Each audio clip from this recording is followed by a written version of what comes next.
Benetan funtzionatzen duten e-mailak bidali nahi dituzu? Orduan, segmentatu egin behar duzu. Gaur, erakutsiko dizut nola sortu zure lehen segmentu Mailbizen. Lehenengo, sartu zerrendetan eta aukeratu segmentatu egin nahi duzun zerrenda. Barruan, zoaz eremu pertsonalizatura. Hemen, sortuko dugu segmentatzeko erabiliko dugun etiketa. Hemen, uzten dizkizuet adibide batzuk. Segmentu demografikoa, geografikoa, portaeraren arabera eta psikografikoa. Egin klik, gehitu eremu pertsonalizatua. Orain, izena eman behar zaio.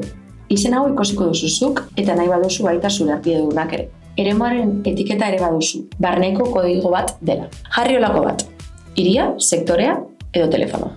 Gero, aukeratu eremu mota, testua, goitiberako zerrenda, checkbox eta abar. Eta zerrenda edo checkbox aukeratu baduzu, gehitu aukerak. Azpian, derrigorrezkoa izango den markatu eta laguntza testu bat gehitu dezakezu. Eta ikusgarritasuna atalean, arpideunak ikus dezakeen eremu bat den ala barneko bakarrik izango den erabakitzen duzu. Eremua prest duzunean, itzuli zerrendara eta sartu segmentuetan. Egin klik sortu segmentuan eta jarri zure izen argi bat identifikatzeko.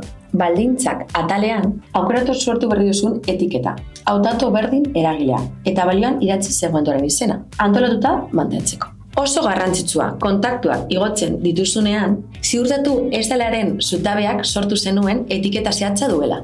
Hitzez hitz bat badator Mailbizek automatikoki segmentatuko du.